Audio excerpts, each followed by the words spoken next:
സർവശക്തനും സർവാധിപനുമായ ദൈവമായ കർത്താവേ, ഈ നല്ല ദിവസത്തിൻ്റെ നല്ല ഈ പ്രഭാതത്തിനായി സ്തോത്രം. രാത്രി ഉറക്കം തന്നു, പ്രഭാതത്തിൽ എഴുന്നേൽപ്പിച്ചു.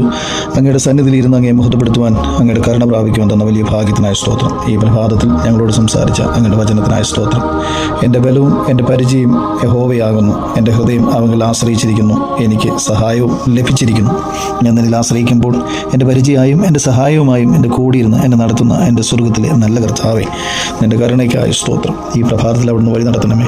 എല്ലാ കാര്യങ്ങളും അവിടുത്തെ കൃപയും സാന്നിധ്യം കൂടിയിരിക്കണമേ. ഒരിടത്തും പരാജയപ്പെടാതെ വണ്ണം ദുഷ്ടൻ ഞങ്ങളിൽ ജയിക്കുവാൻ ഇടയാകാതെ പരിശുദ്ധ റൂഹായുടെ സാന്നിധ്യത്താൽ ഞങ്ങൾ എല്ലാവരെയും വഴി നടത്തുമാറാകണം എന്ന് ഞങ്ങൾ അങ്ങോട്ട് പ്രാർത്ഥിക്കുന്നു. ദൈവമായ കർത്താവ്, പ്രത്യേകിച്ച് നിരാശയിലായിരിക്കുന്ന എല്ലാ മക്കളെയും, ഹൃദയവേദനയോടുകൂടി ആയിരിക്കുന്ന എല്ലാ മക്കളെയും അവിടുത്തെ കാര്യങ്ങളിലേക്ക് സമർപ്പിക്കുന്നു. രോഗത്താൽ ഭാരപ്പെടുന്ന എല്ലാ കുഞ്ഞുങ്ങളും അവിടുത്തെ കാര്യങ്ങളിലേക്ക് സമർപ്പിക്കുന്നു. നിൻ്റെ മുറിഞ്ഞാടിപ്പാടുള്ള കരം വെച്ച് നിൻ്റെ മക്കളെ നീ സൗഖ്യമാക്കണമേ, അനുഗ്രഹിക്കണമേ, ബലപ്പെടുത്തണമേ. ശാരീരികവും മാനസികവുമായ ബലം നൽകി അവിടുന്ന് അനുഗ്രഹിക്കുമാറാകണമേ. പഠിക്കുന്ന കുഞ്ഞുങ്ങളെ അനുഗ്രഹിക്കണമേ. പഠിക്കാനുള്ള ബുദ്ധിയും ജ്ഞാനവും വിവേകവും കൊടുത്തവരെ അനുഗ്രഹിക്കണമേ. ജന്മദിനം ആഘോഷിക്കുന്ന മക്കളെ അനുഗ്രഹിക്കണമേ. വിവാഹ വാർഷികം ആഘോഷിക്കുന്ന കുഞ്ഞുങ്ങളെ അനുഗ്രഹിക്കണമേ. മക്കളില്ലാതെ ഭാരപ്പെടുന്ന കുഞ്ഞുങ്ങളെ നീ സൗഖ്യമാക്കണമേ. നിന്റെ കരസ്പർശനത്താൽ കുഞ്ഞുങ്ങളെ നൽകി അവിടുന്ന് അനുഗ്രഹിക്കുമാറാകണമേ എന്ന് പ്രാർത്ഥിക്കുന്നു. തലമുറകളെ അനുഗ്രഹിക്കണമേ. എൻ്റെ മാതാപിതാക്കളെ അനുഗ്രഹിക്കണമേ. ദൈവകൃപയിൽ പൊതിഞ്ഞ് ദൈവാനുഗ്രഹത്തോടെ നടത്തണമേ.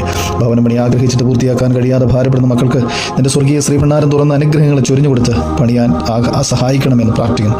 ദൈവകൃപയാൽ നയിക്കണം. പിതാവിൻ്റെയും പുത്രൻ്റെയും ജീവനുള്ള പരിശുദ്ധ റൂഹായുടെ നാമത്തിൽ തന്നെ ആമീൻ.